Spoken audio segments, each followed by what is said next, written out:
L'Odol Express permet de relier Allemont en Valais à la station d'Auzan-Noisant en seulement 8 minutes. Ses horaires sont aménagés en raison du contexte actuel, mais il attire déjà de nombreux voyageurs, comme l'explique Alain Gignès, maire d'Allemont.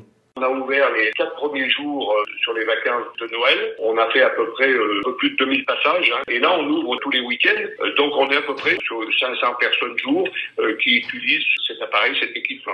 Aucun problème technique n'est à déclarer et l'investissement apporte de nombreux effets positifs. C'est un objectif gagnant-gagnant pour le haut et pour le bas. L'objectif, c'est effectivement d'apporter plus de services, d'apporter un peu plus de richesse. Pas que de la richesse financière, le lien social, le service rendu. Pour les curieux qui veulent essayer le télécabine, sachez qu'il sera probablement ouvert de 9 h à 17 h lors des vacances de février.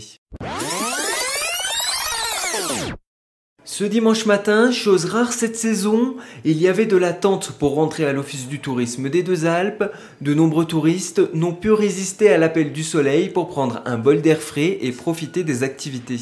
Super moment, on a eu une journée hyper ensoleillée avec de la super neige, vraiment on s'est régalé. Ça fait vraiment du bien de s'essayer au ski de randonnée parce qu'on a quand même vraiment le plaisir de la montée. On va venir apprécier la descente. C'était très bien, il faisait beau, donc j'ai fait en raquette tout au sud des Deux-Alpes. C'est facile et ça permet de passer un bon moment. Franchement, une ambiance chaleureuse, des commerçants qui sont accueillants. On retrouve un peu cet esprit de village, donc très surpris et dans le bon sens. Pas de ski de piste, mais ce nouveau tourisme hivernal satisfait la clientèle et ils ont déjà tous pris rendez-vous pour un autre séjour dans la saison. La déception laisse place à de la colère pour François Badjili. La non-prise de décision fixe du gouvernement est dure à comprendre. Depuis fin novembre, on nous annonce, on refait le point dans 15 jours, on fait le point dans 15 jours, on fait le point dans 15 jours. Donc la colère, elle est surtout sur ce manque de décision claire. Un plan B a été mis en place pour accueillir les touristes en février, comme à Noël, mais sécuriser la montagne, damer les chemins et ses autres services entraîne de nombreux coûts, indique le directeur général de la station. Les vacances scolaires de Noël, normalement la recette aurait dû être de 12 millions d'euros. Là, elle est de moins 300 000. Et février représente 40% de notre chiffre d'affaires, un peu plus de 20 millions d'euros. Il sera de zéro. L'Alpe d'Huez compte désormais sur sa clientèle française pour garnir ses rangs d'ici 2 semaines. Une situation provisoire, mais elle ne permet pas de faire vivre la station sur le long terme. Le Monte-Carlo a offert des conditions météo difficiles pour un retour à la compétition. Si les aléas climatiques ont entraîné de nombreux changements de grippe, Johan Bonato est satisfait de sa rentrée. C'est un bon rallye pour nous dans l'ensemble, on termine avec une deuxième place en WRC3, donc c'est pas trop mal. On est un petit peu frustré puisqu'on a malheureusement subi une crevaison alors qu'on était en tête de la catégorie, donc on a perdu 2 minutes et évidemment la première place de la catégorie. Cette seconde position en WRC3 s'accompagne d'une belle 13e place au classement général. Désormais, récupération et entraînement sont les maîtres mots pour être fin prêt début mars. On retrouvera Johan Bonato et son copilote Benjamin Bouillou avec la reprise des championnats d'Europe et de France. On s'y attendait, nous ne sommes pas surpris. Voilà le genre de réaction des commerçants ici aux Deux-Alpes. Décaler les horaires d'ouverture n'efface pas tous les problèmes. Cette mesure entraîne des répercussions indirectes, comme l'explique Stéphanie Fromagère. Toutes les personnes qui venaient pour les week-ends, qui venaient pour une journée, pour des courts séjours, ils arrivaient après le travail. Du coup, on aura encore moins de personnes. Et même si les remontées mécaniques rouvrent pour les vacances de février, tant que le couvre-feu est présent, Stéphanie reste pessimiste. Notre bassin géographique pour la première zone, les 2 premières semaines, ce sont des gens de la région qui peuvent venir pour 2 jours, pour une journée, pour des courts séjours, qui ne viendront pas. Ils ne pourront pas redescendre le soir après le ski. Des remontées mécaniques à l'arrêt, des activités sur les pistes annulées, un couvre-feu imposé, rien n'est épargné aux commerçants des stations de Loisan en ce début d'année 2021. Le soleil n'est pas encore levé qu'il faut déjà s'activer pour déneiger, mais comment s'y prendre lorsque 10 cm de poudre blanche recouvre votre véhicule?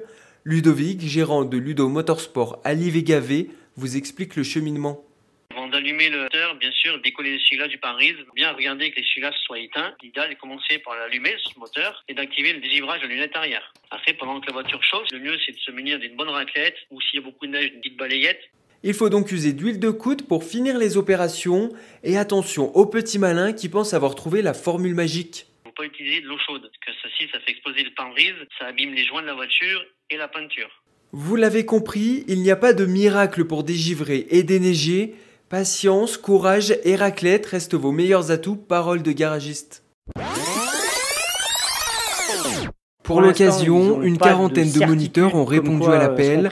Acte festif d'ordinaire, cette descente vise à mettre en lumière des revendications. Xavier Sillon, directeur de l'ESF des Deux-Alpes, nous les énonce. Que tous les socio-professionnels soient bien entendus et que personne ne soit laissé sur le bord du chemin. Les moniteurs sont prêts pour enseigner. C'est pour démontrer aussi qu'on avait bien préparé les protocoles et tout était bien ficelé. Symbolique, la démarche met en avant la solidarité montagnarde. Élus et représentants des sociétés de remontée mécanique ne sont pas oubliés. Pour l'instant, ils n'ont pas de certitude comme quoi ils seront pris en compte sur les aides. Même chose pour les communes de montagne qui génèrent leurs ressources grâce aux vacanciers qui viennent tout au long de la saison. La descente au flambeau est l'élément incontournable des vacances en station. Ici, aux Deux-Alpes, on espère en voir de nouvelles chaque semaine durant le mois de février. Exactement, l'Alpe d'Huez renoue ainsi avec ses grandes heures du ski de boss dans le milieu des années 90. Elle conforte également son image de station sportive, comme l'indique Yann Carrel, directeur des opérations à la SATA. C'est une grande fierté.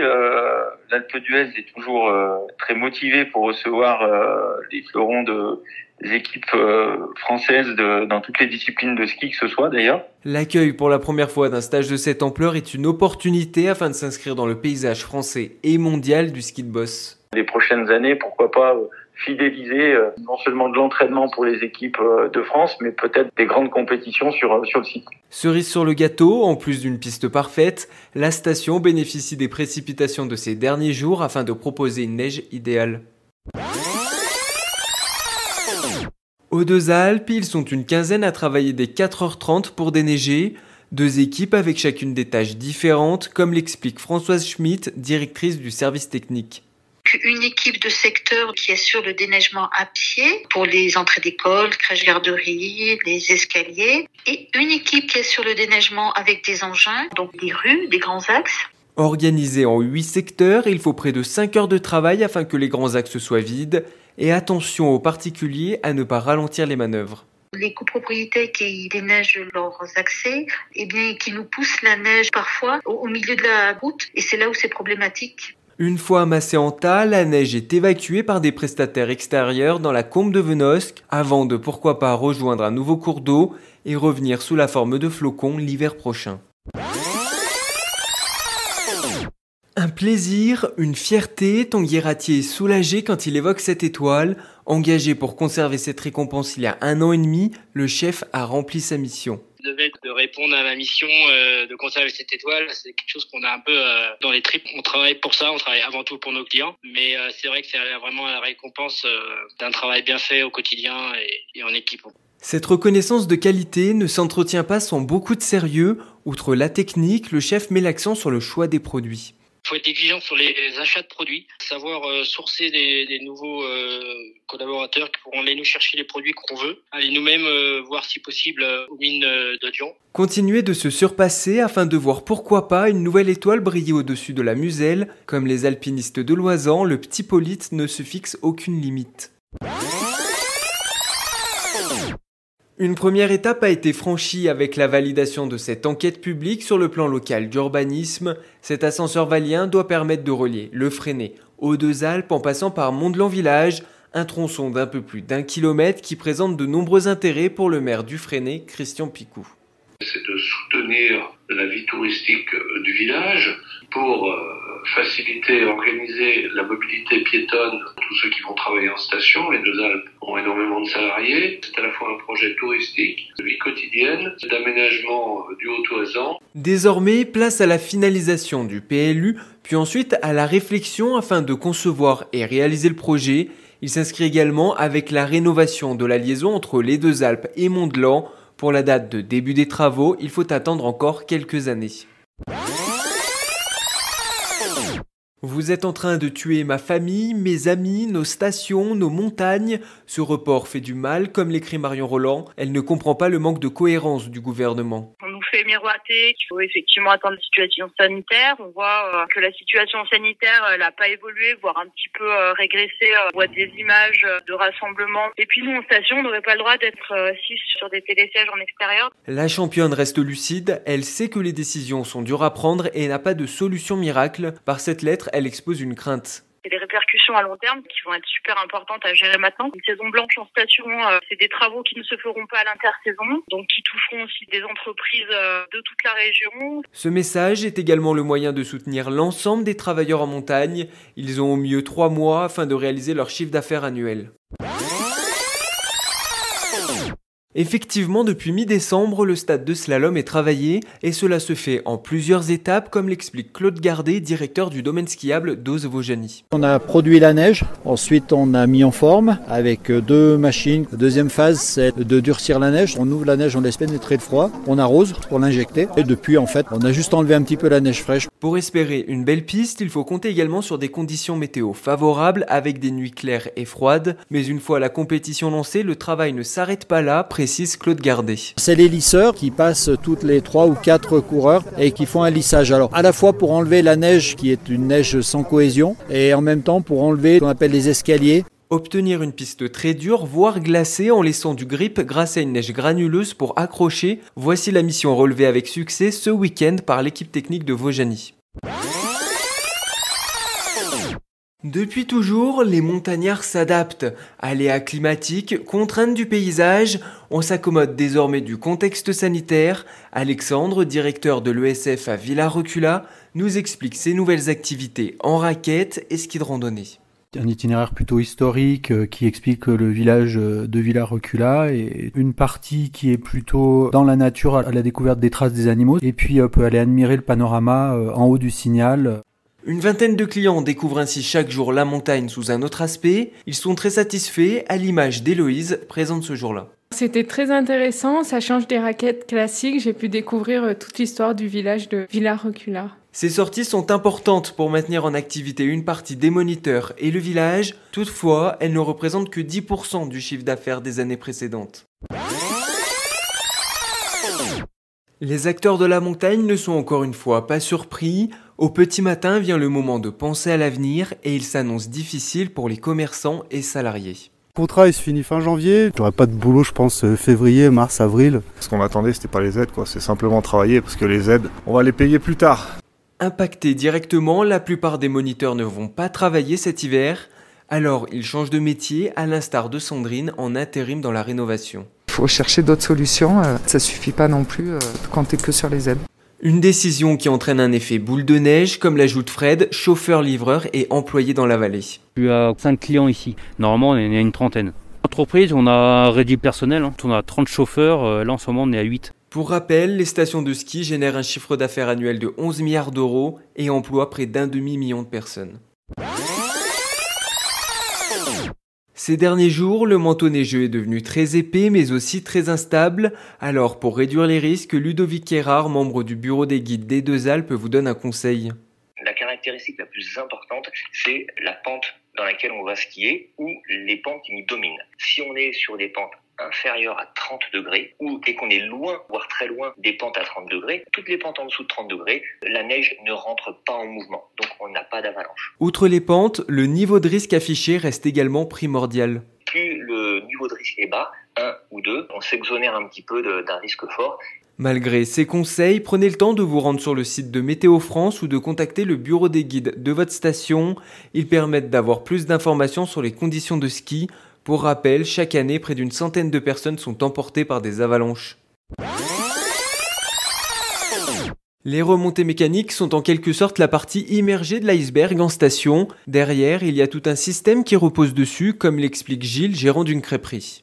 On a plein de projets pour pouvoir développer la vente à emporter et puis surtout embaucher. Parce que quand l'ouverture des restaurants va être effective, est-ce que nos saisonniers seront toujours là ? Les commerces sont également impactés. Si ces derniers sont ouverts, les recettes sont maigres. Laurent, gérant d'une supérette et hôte d'un magasin de sport, nous l'explique. Sur le mois de décembre, c'est une perte de chiffre d'affaires de 70%. On est considéré malgré tout comme commerce essentiel. On a le droit à quasiment aucune aide. On n'a aucune visibilité. On a fait moins 95% de chiffres tous les jours. Tous les commerçants rencontrés ont l'impression d'être menés en bateau par ce nouveau report. Ils jouent désormais leur saison sur les vacances de février. De ne pas réouvrir aujourd'hui, on s'y attendait un peu. On n'est pas très surpris, on va dire. C'est par ces mots que Xavier Sillon a commenté cette nouvelle. Le directeur de l'école du ski français des Deux-Alpes est déjà tourné vers l'avenir avec un nouvel objectif. C'est d'avoir une réponse sur la date d'ouverture pour les vacances de février. Et qu'on soit en mesure de bien se préparer, de bien accueillir nos clients. Il faudra aussi annoncer suffisamment tôt pour qu'on puisse traiter toutes les réservations qu'on n'a encore pas traitées, parce que de toute façon, comme on ne sait pas si ça va avoir lieu, on est prêt, mais on attend le top départ. En réalisant à peu près 8% de son chiffre d'affaires habituel à Noël, il est clair que l'ESF des Deux-Alpes et tous les moniteurs espèrent une ouverture des remontées mécaniques pour les vacances de février. Lucide, Jennifer Pio est sereine quand on aborde avec elle sa retraite, une décision prise après plusieurs semaines de réflexion. Je m'étais déjà posé la question parce que je voyais que j'avais du mal à passer ce petit cap qui fait vite la différence entre une 15e, 20e place et un podium. Puis là, après Saint-Anton, je me suis regardée en face et je me suis dit non, c'était plus possible quoi. Malgré cela, quand vient le moment de regarder en arrière, la skieuse, 16e de la descente des Jeux d'hiver 2018, est fière de son parcours. Aux Jeux Olympiques, j'ai fait peut-être la plus belle descente de ma vie, les championnats du monde junior, où j'ai réussi à gagner la descente, puis il y a eu des podiums en Coupe d'Europe, il y a eu des top 15 en Coupe du Monde. Jennifer reste passionnée de son sport. À 28 ans, elle se tourne vers un nouveau projet, le coaching auprès des jeunes. Avec 117 départs en Coupe du Monde, l'Oise en perd une de ses meilleures représentantes. Deux facteurs expliquent l'augmentation des risques d'avalanche, l'accumulation des chutes de neige additionnée à un léger redoux. Ainsi, il pleut jusqu'à 2000 mètres d'altitude. Arnaud Guérand, responsable opérationnel neige aux Deux-Alpes, nous détaille les conséquences. Cette pluie va humidifier la neige récente qui était tombée la semaine dernière. Si cette pluie continue, va finir par en fait alourdir et finir par faire des glissements de neige sur des pentes assez raides, voire même un peu moins sur les pentes herbeuses. Et même plus haut vers les sommets, le résultat reste le même. C'est de la neige solide qui tombe et qui est en plus malheureusement ventée. On va créer ce qu'on appelle des plaques à vent qui risquent en fait de se détacher au passage de skieurs. En conclusion, soyez prudents et n'oubliez pas, il y aura d'autres week-ends en 2021 pour partir à la conquête des montagnes enneigées. C'est par un souci d'économie des forces et des frais que la SATA a décidé d'optimiser au maximum son offre. Fabrice Boutet, directeur général, nous explique les activités qui perdurent jusqu'au 20 janvier.